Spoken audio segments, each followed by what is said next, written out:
Hello, my friends, and welcome back. Thank you very much for being with me again today. Well, like in any tense situation, you need courage, and courage comes from one individual, and that is the first one who makes the first move and dares to challenge the status quo or the tense situation. And then you're going to have a lot of people that were in the audience afraid to make the first move. And once the first person makes the first move, and withstands the attacks of the tense situation, the other guys are going to come behind and say, yes, I'm with you too, I'm with you too, I'm with you too. That's what happens with Russia and, I don't want to call it a Western alliance because it's not an alliance, it's the United States and the vassal states. That's right, about 40 countries on this planet, that's what it is. Those vassal states, some of them are willing to be part of this because they get some crumbs from the table, and some countries have to be because they have to be with this alliance, so-called alliance. It's not an alliance, it is a club, it's a plantation, that's why it is. You got the master, as I said many times, you got Great Britain as the house servant, and everybody else are plantation workers, slaves, cutting the sugar cane. As I always say, that's the way I see it. And then you have Russia, who did not want to be a plantation slave or a house servant. You can say, well, you want to be a master. I don't know, but you want to have the same level as the master. And the master cannot afford that because he thinks that this plantation is his only. China, Russia, India, all these guys should go over there and cut some sugar cane for me. That's how it goes. But Russia now says, you know what? We will never again, never say never, accept the US rules. That means what? The so-called rule-based world order that the Americans are pushing, which is, these are the rules, you cannot break. I pick and choose which one I follow or I obey. Okay, if I choose none of them, why? Because they're my rules. I made them. So let's move on here to this little article, Russia Today. Russia will never again accept US rules, Lavrov said. Other nations are also growing tired of Washington's orders, the diplomat has claimed. Well, a lot of countries, as I said, grew tired, but they did not have the courage and the ability to withstand the attacks, the consequences, the retaliation from these rules makers. Russia is at the forefront of a global rebellion against US hegemony, Foreign Minister Sergei Lavrov has said. Speaking on a visit to Tajikistan on Monday, Lavrov stated that Russia's diplomatic corps is increasing its global engagement after a period of disarray that followed the collapse of the Soviet Union. That means we are strong enough, they think, in order to challenge the master, the plantation master. And I'm quoting, over the last couple of years, we have been returning to Africa and Latin America. A determination has accumulated never to accept the rules that Washington is imposing. Its role is diminishing, slowly but surely. An increasing number of nations are disillusioned with it, end quote, Lavrov insisted. The US backed, and I'm quoting, a rule-based order, end quote, is prone to inconsistency whenever any nation attempts to determine its own policies, Lavrov said. He added that Russia is, and I'm quoting, at the very forefront, which is true, of resisting Western pressure, despite the US and its subjugated allies targeting Moscow with sanctions and attempting to isolate it. In practice, they have failed to separate Russia from the international community, the diplomat argued. Lavrov said that US foreign policy was aimed at destabilizing certain parts of the world so that Washington could, and I'm quoting, fish in the troubled water, end quote, under the guise of fighting terrorism and offering security.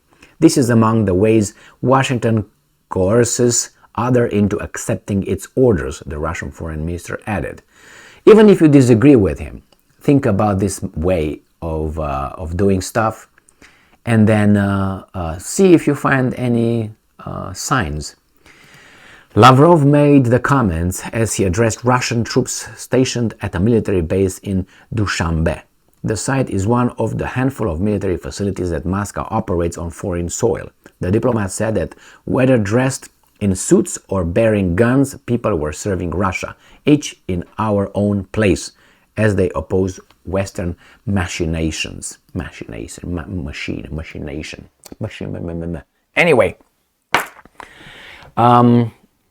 if Russia does not collapse, the other club is growing, is already in full swing and developing, which is China, based on BRICS, based on Shanghai Cooperation Organization, based on the direct ties between Russia and many countries in South America and Africa, and all this on a structure of resentment against the former colonial power, memories, and all other interventions.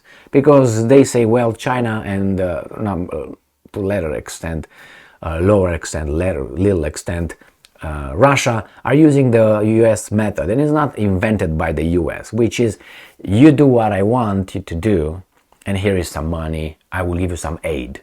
And those guys in power will have their own perks. I either bring military, I give you money, and I keep you in power, you do what I'm telling you. This happened, if you go back in history, with certain kind of empires, not with the Gigi's, but Gigi's empires did that too, with their neighbors. You pay this kind of tribute to me, and I let you be. You pay this. Nowadays is the other way around. That was like protection. But here is the same way. I protect you, you do what I tell you to do. Now the Chinese have a lot of money, and it seems like they do the same thing. And as I said, on the structure of, I don't want to say hatred, but dissatisfaction with the previous guys who came and applied certain kind of, this is, the Monroe Doctrine, for instance, which is the South American, this is our backyard, United States decreed. So Germany stay out of it. That's why the Monroe, or the Europeans, but it was towards those guys.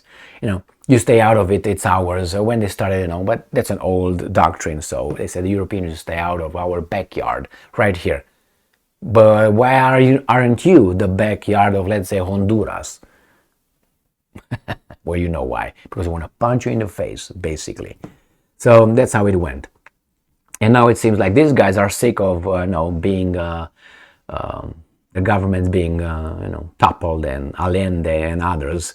You remember that one? Yeah, okay. Look at Chile and other overthrows of a government in South America by someone else. And that was not the Chinese or the Russians. So those guys remember, the people that suffered. The same in Africa. They remember, and when you suffer, as always, the victim will not forget what happened to the victim. And they will never forgive the aggressor, the person who committed that crime.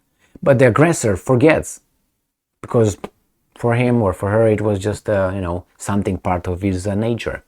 Or did it and wants to forget, ignores it. I don't remember. I bet that if right now I ask the US population, I just go on the street and say, hey, Gigi, tell me how many governments CIA helped. Probably is gonna, maybe zero. Maybe don't look at me like I'm talking about the Martians just landed on the White House lawn or something. They will say, what are you talking about, you hater? Probably that's gonna be the attitude. And what can you do with these people? I know what you can do. Let them vote, because that's how democracy is. Each person with all our abilities is going to vote, because we vote for whatever we know or we don't know. Nevertheless, the second club is information. As long as Russia does not collapse and stays in the form, political and economic and social and military form it is right now, the West is the West lost. The West meaning United States of America, not Romania or Germany. Germany too, all these guys. But it was not Germany's decision. Germany went along because they got some little perks, hurting themselves, but they are sugar caning. Okay, and Great Britain is over there, the servant, the house servant. It's better than France, who always wants to come into the house, bringing the mail and lingering. But Great Britain is fast to kick them out and say, no, it's only me here. You go over there in the field because I'm special. Sometimes I unzip certain things here. That's how I stay here. All right, my friends. The US rule-based order, as Lavrov said many times. Many times, he said, I'm paraphrasing, ask my, actually direct quote, my Western colleagues to provide me with the list of the rules that we're supposed to, follow. And I've never gotten them. And I'm saying because once they put them over there, it's going to be too obvious, but because you're going to be called out. How about this rule? You broke. How about this? You're breaking. How about this one? And you point the finger at me. So the rule-based, you don't have to know what actually they are. We tell you according to the circumstance. When we have a situation created, I'm going to tell you, come on, be a nice guy. I'm going to give you an analogy. A rapist tells the victim, and I'll be nice. Follow the rules, man. Be nice. And the victim is like, you're just raping me and you want me to be nice. Now you're not a nice person. I don't like your tone. See? Now, basically, this is the rule-based order. I do this, and when you say something back, hey, you destroy the order, the planetary order that I institute. So let me continue doing this to you, because otherwise I'm going to call you names. That's perverse. Thank you very much for being with me again today. Stay strong, stay smart, look for the truth, and be just.